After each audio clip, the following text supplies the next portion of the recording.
Welcome back to The Distressed Princess. I'm Rhonda. In today's episode, I'm continuing my Christmas crafting series, and the theme today is rustic glam.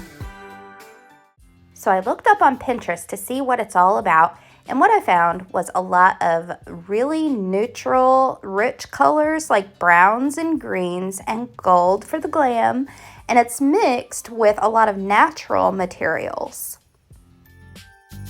So in DIY number 1, I'm going to make a sweater stocking out of this thrifted old cable knit sweater.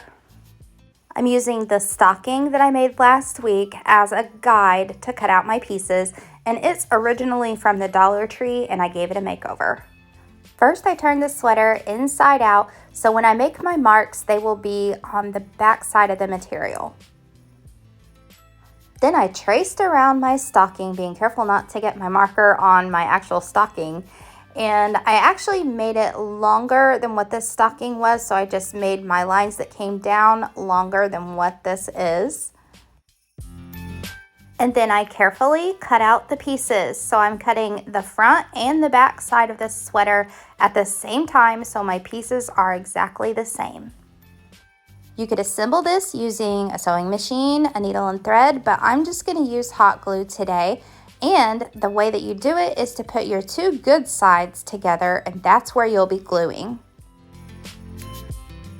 I left a couple inches at the top where I didn't glue so it could be folded down like a cuff on a stocking. And then I just went by each side, gluing around the whole perimeter of the stocking and laying the other piece directly on top.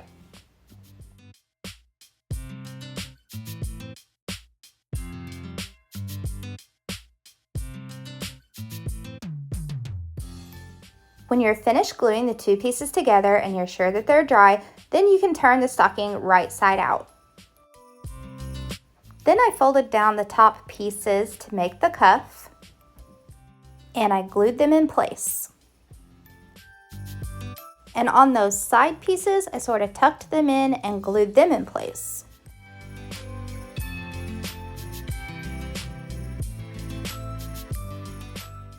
And there you have a very simple sweater stocking. It was so easy to put together, and now you can decorate it however you like. And I'm just going to add a simple lace trim around the top cuff. And I used my hot glue for this too. Now, if this were an item that I was going to sell at a craft fair or something, I would definitely use needle and thread or sewing machine because it's just nicer. But for my own decorating, it's quick, it's easy, and does the trick. It's hot glue. Now our stocking needs a loop for hanging, and I'm using jute string. And for this, I did get out my needle and thread because I just didn't see how hot glue would keep that stuck.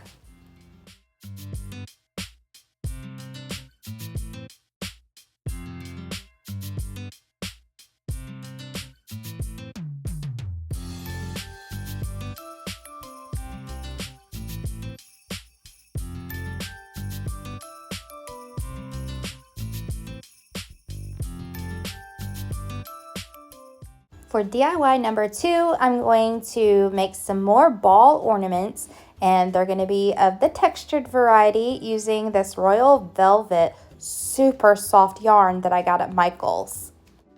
I believe this first step could be optional because I thought I would need to paint these ornaments in case some of that yarn didn't cover all of the clear ball. I wanted there to be a solid color underneath.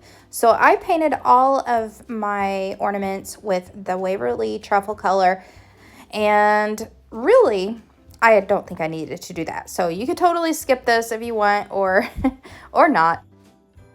Then I put a dot of hot glue on the exact center of the bottom of the ball, and then I started winding the yarn around and around, and this isn't as time consuming as I thought. Now these are the larger balls, and the yarn is a thick, chunky yarn. So it didn't take long to do 3 of these, maybe 15 minutes to do all of them. So not bad at all. When you get to the top, just lay down your last little piece, cut the tail, and you don't even have to tuck it in. I mean, that yarn is so nice to work with that you can't see where you've cut and left off. And this time I want my hangers to match my gold rustic glam theme. So I'm going to use my Rub 'n Buff just to brush a little bit on this silver piece, and it looks instantly like antique gold. And that makes a really big difference on these ornaments. And the last thing is some brown satin ribbon, or you could use velvet. If I could have found brown velvet ribbon, I would have went for that, but I couldn't find any. So I'm using some brown satin ribbon from Walmart just to make some new hangers.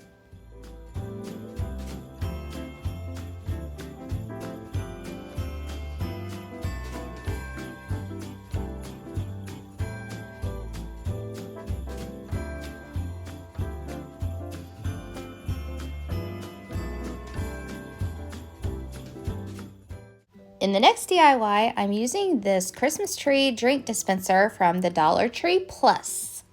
But instead of holding drinks, I'm going to open it up, I'm going to put some lights inside, and it's perfect for doing this because you can remove the spout and the battery pack can come out the hole where the spout was.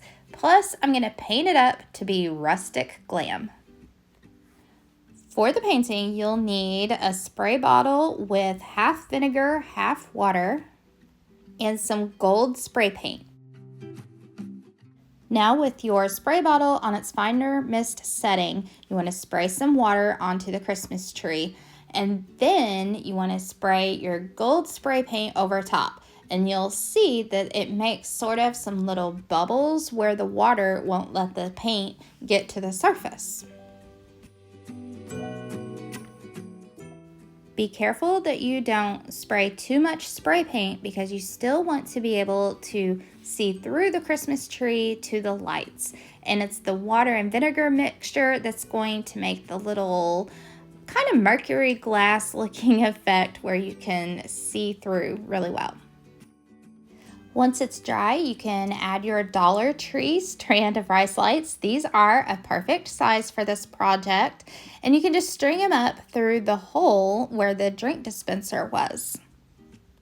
And so that the lights are evenly distributed from the top of the tree to the bottom, I used some Scotch tape to tape the end piece to the top of the tree from the inside.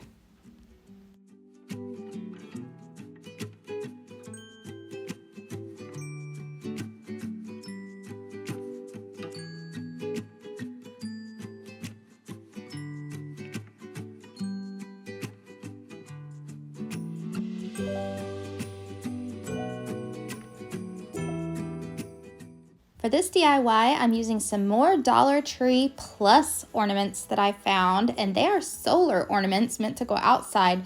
I'm not going to use them as outside decorations, and I'm probably not even going to use the solar lights. It's an option, but I think I like them better not lit up. And the only thing that I did to these was put some of that antique gold Rub 'n Buff on them, and that made them a perfect matching set. And I think it's very rustic glam.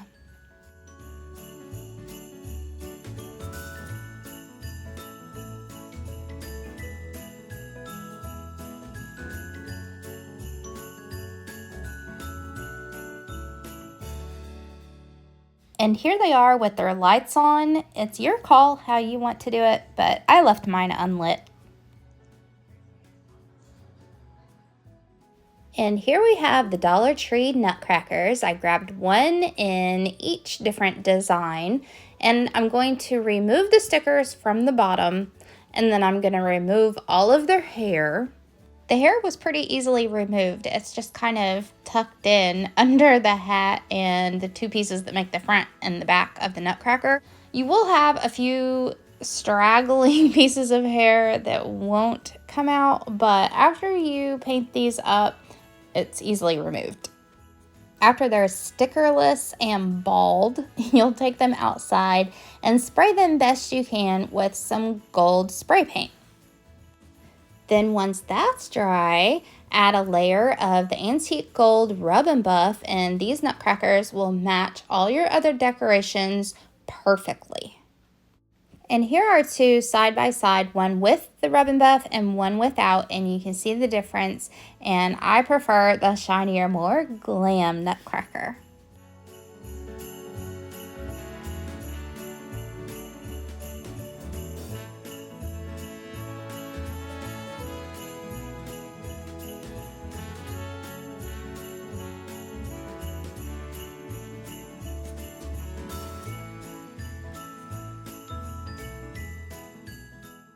So what do you think of the rustic glam Christmas style? I think it's one that I could work with and incorporate into my yearly Christmas decor.